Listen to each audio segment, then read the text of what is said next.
বোলিংয়ের ধার তো একটুও কমেনি, উল্টো যেন কাটারের ধার আরো দিনকে দিন বাড়ছে বাংলাদেশের কাটার মাস্টার মুস্তাফিজুর রহমানের। এবং IL T20-তে প্রত্যেকটা ম্যাচে ম্যাজিক দেখিয়ে চলেছেন মুস্তাফিজুর রহমান। 7টা ম্যাচ খেলে 14টা উইকেট নিয়ে ফেলেছেন এবং টুর্নামেন্টের হাইয়েস্ট উইকেট টেকারদের তালিকাতে 2 নম্বরে উঠে এসছেন।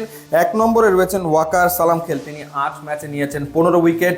যেমন তার পারফরমেন্স মনে হচ্ছে নেক্সট ম্যাচেই তিনি আসলে টুর্নামেন্টের সেরা উইকেট শিকারী বনে যাবেন। ইন্টারেস্টিং ব্যাপার হচ্ছে এই 7টা ম্যাচের ভেতরে 2টো ম্যাচে 1 ওভারে 3টা করে উইকেট নিলেন মুস্তাফিজুর রহমান। প্রথমে নিয়েছিলেন MI এমিরেটসের বিপক্ষে, সেই ম্যাচে তিনি 34 রান খরচায় 3 উইকেট নিয়েছিলেন এবং এদিন গালফ জায়ান্টসের বিপক্ষেও 34 রান খরচায় তিনি নিয়েছেন 3 উইকেট এবং 3টা উইকেটে তিনি নিয়েছেন একই ওভারে, 14তম ওভারে। খুবই গুরুত্বপূর্ণ সময়, যেই সময় ওমার জাই এবং জেমস ভিন্সের ভেতরে একটা পার্টনারশিপ গড়ে উঠেছে, 66 রান করে ফেলেছে, তখনই তিনি এসে ব্রেক থ্রু এনে দেন।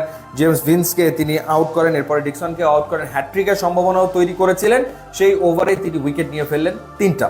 এরপরে লাস্ট ওভারে পরপর 3জন রান আউট হলো মুস্তাফিজের বোলিংয়ে। তো সেই ক্ষেত্রে 6টা উইকেট পতনে সরাসরি ইনভলভ থাকলেন মুস্তাফিজুর রহমান। মূলত মুস্তাফিজের স্পেশালিটি হচ্ছে ডট বল আদায় করে নেওয়া। T20 ক্রিকেটের সর্বাধিক ডট বল তিনি করেছেন, এই কারণে ফ্র্যাঞ্চাইজি ক্রিকেটে তার এত কদর। কিন্তু ইদানিং আমরা যেটা দেখছি সেটা হচ্ছে তার উইকেট টেকিং ক্যাপাবিলিটি, সক্ষমতা অনেক বেড়েছে।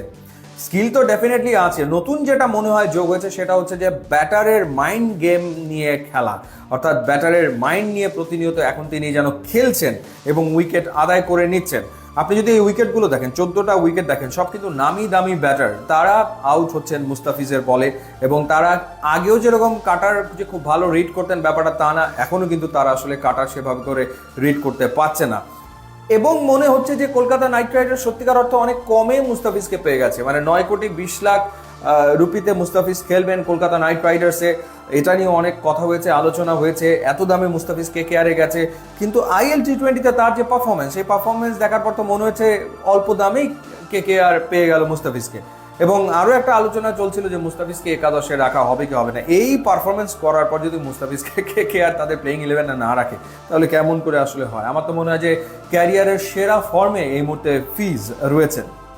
যেরকমভাবে তিনি বল করছেন, এক কথায় অসাধারণ। এবং অভিজ্ঞতা যে অমূল্য, সেটাই যেন আমরা দেখছি তার বোলিংয়ে।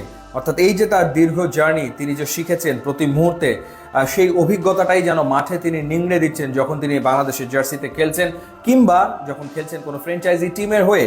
অ্যাবসোলুটলি ম্যাচ উইনিং পারফরমেন্স বিভিন্ন সময় তিনি দিচ্ছেন, দারুণ খেলছেন এবং দলও ডেফিনেটলি উপকৃত হচ্ছে।